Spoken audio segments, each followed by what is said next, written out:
районах будут туманы. Температура воздуха ночью от 2 до 7 градусов, а в воскресенье по югу ночью воздух прогреется аж до 10 градусов выше нуля. Днем ожидается 13-18 тепла, в отдельных районах до плюс 20. Далее же все, что нужно знать о погоде на сегодня.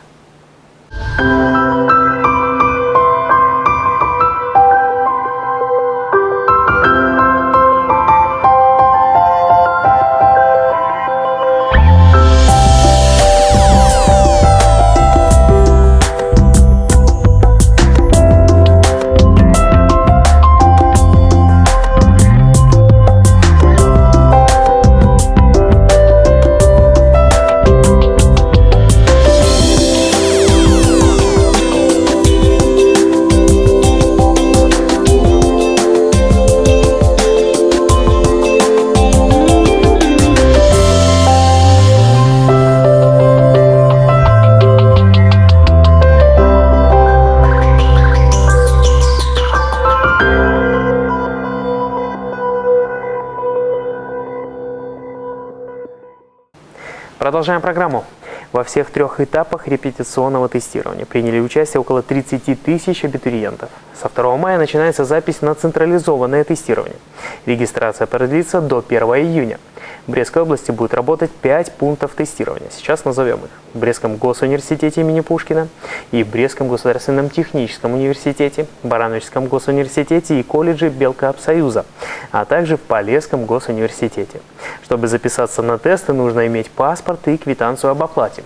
Причем необходимые 10 тысяч за сдачу предмета нужно перечислить на расчетный счет того пункта тестирования, где будут проходить испытания.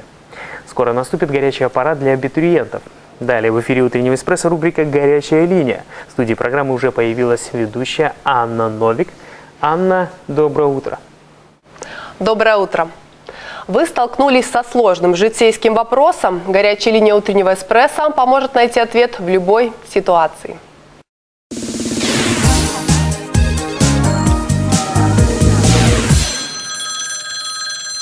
Анне из Пинска по наследству досталась квартира бабушки. Она решила сдавать ее в наем и спрашивает, имею ли я право принимать оплату по договору найма в иностранной валюте. Анна, физические лица не имеют права производить операции с иностранной валютой, за исключением операций дарения, предоставления и возврата займов, а также передачи и возврат денежных средств на хранение. Вячеслав живет и работает в Бресте. Работодатель принял решение перевести его работать в филиал предприятия, который находится в другом районе города. Имеет ли право работодатель сделать перевод без моего согласия? Хочет знать молодой человек. Вячеслав, такой перевод допускается только с письменного согласия работника, за исключением случаев производственной необходимости. Например, для предотвращения простоя или для замещения отсутствующего работника. Временный перевод в связи с производственной необходимостью производится без согласия работника на срок до 1 месяца и должен соответствовать его специальности, должности и квалификации. На горячую линию обратилась Оксана из Каменца. Девушка учится на заочном отделении в университете другого города. Дважды в год она вынуждена уезжать на сессию. В каком количестве дней может быть предоставлен отпуск без сохранения заработной платы, спрашивает звонившая. Оксана, по семейно-бытовым и по другим уважительным причинам работнику может быть предоставлен в течение календарного года отпуск без сохранения заработной платы на срок не более 30 календарных дней. Уважительность причин оценивает сам наниматель. С вами была горячая линия «Утреннего эспрессо». Увидимся совсем скоро. Удачного вам дня!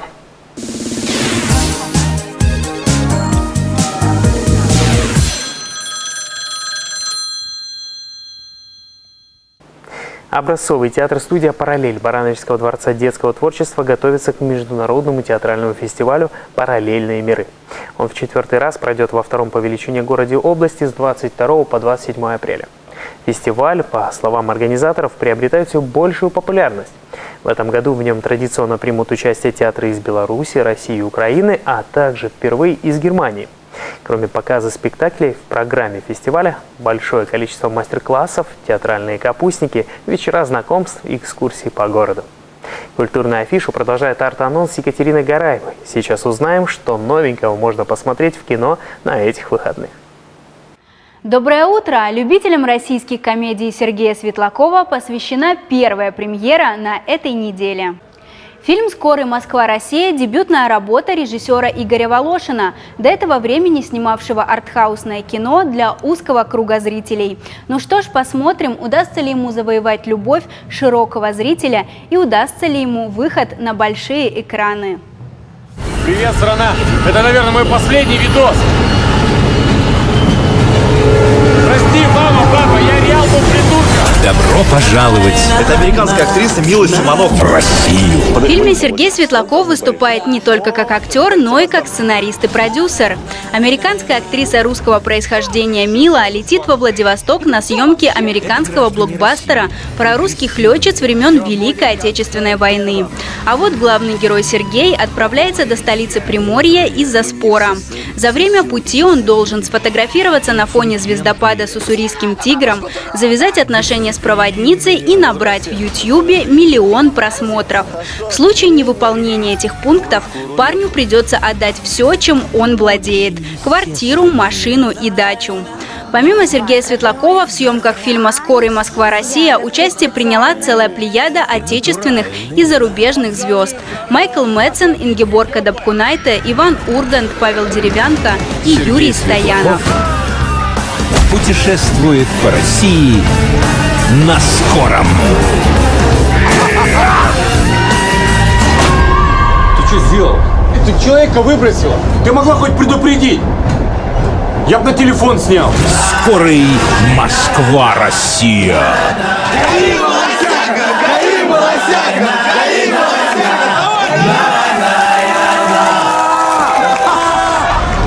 Белье брать будете?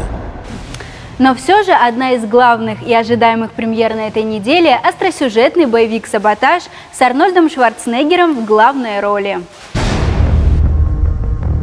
Хватаем пушки и вперед. Быстрее, быстрее. Я хочу поблагодарить наших агентов, которые, рискуя своей жизнью, сражаются с наркокартелями. Заходим, заходим. Прикрывайте фланги. Дверь. Цель уничтожена! Чисто! Чисто! Черт! В третьем отсеке подотрите. Слоган фильма «Неудержимые снова в деле». Они – лучший отряд в мире. Их боятся все враги. История начинается с операции элитного подразделения из Управления по борьбе с наркотиками, нагрянувшего на квартиру крупнейшего наркокартеля. Команда решает скрыть от начальства, что в результате налета они обогатились на миллионы долларов. Но вскоре хранить тайну становится сложно, ведь неизвестный киллер по одному убирает всех участвовавших в операции. Помимо Арнольда Шварценеггера в «Саботаже» также снялись Сэм Уортингтон, Терренс Ховард, Джош Холлоуэй и Мирей Инос. Чтобы остановить картель, нужно выяснить, кто украл деньги. Это мог сделать кто-то из моей группы. Кто-то из своих. Одному из нас платят, остальных отстреливают. Картель похитил вашу жену и ребенка. Мне очень жаль. Скажи Джону, чтобы за тобой приехал. Умоляю, найди меня! Я их порву.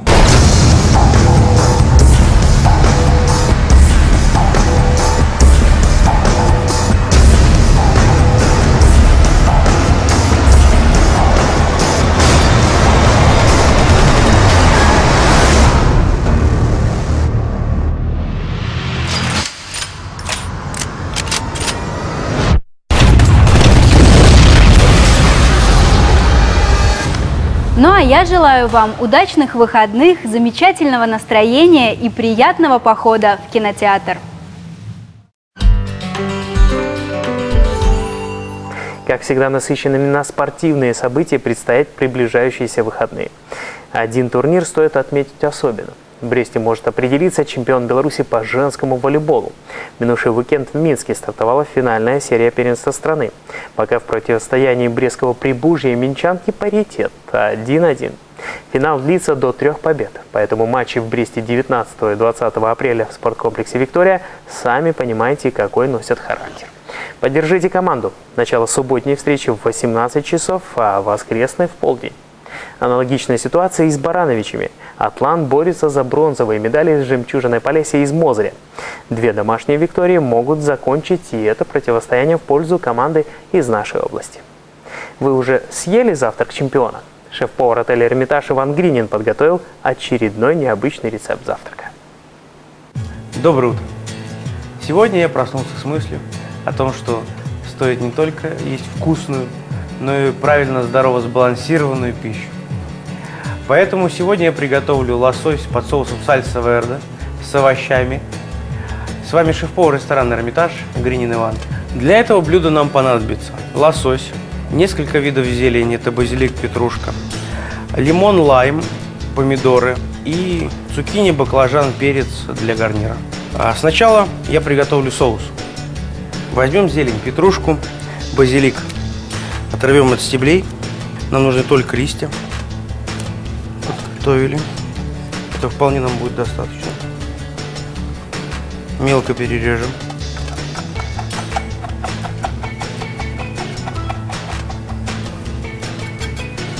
Возьмем половинку лимона.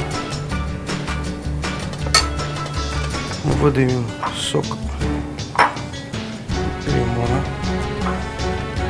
Если попадут семечки, это не страшно. Их можно всегда вытащить.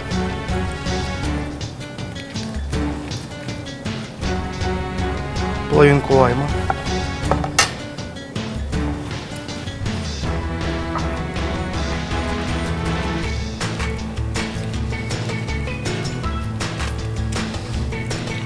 Тщательно выдавливаем. Теперь нам понадобятся помидоры. Для того, чтобы очистить помидоров от кожи, сначала я их надрезал и поместил в кипяток, что позволит нам спокойно убрать кожу с помидоров. И мы его мелко нарежем.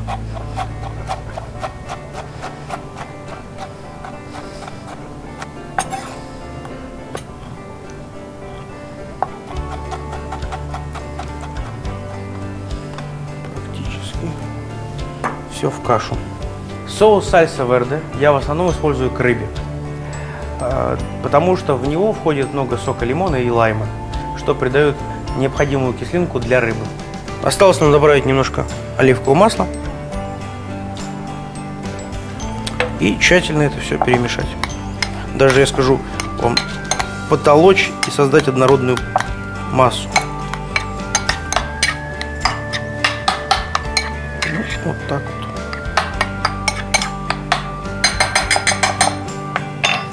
Немного посолим, перчим.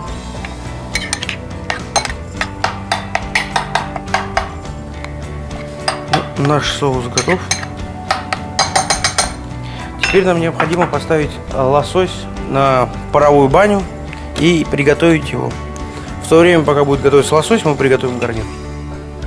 Мы включили нашу кастрюлю с водой. Налили немного в кастрюлю масла, посолили воду,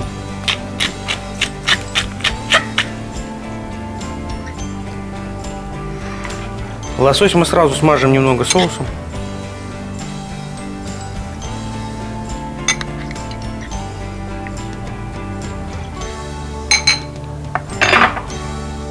И положим лосось на паровую баню. Накроем крышкой, и в течение 10-15 минут он будет готовиться, и мы не будем на него обращать внимания. Теперь мы приготовим овощной гарнир для нашей рыбы. Для приготовления гарнира я буду использовать вот такой вот очень странный предмет. С помощью этого предмета я буду вырезать шарики из перца, баклажана и цукини. Берем цукини и вот таким вот движением мы вырезаем вот такие вот шарики.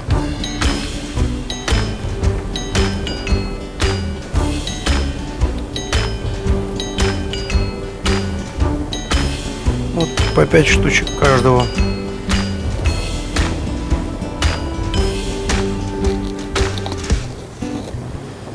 Достаточно.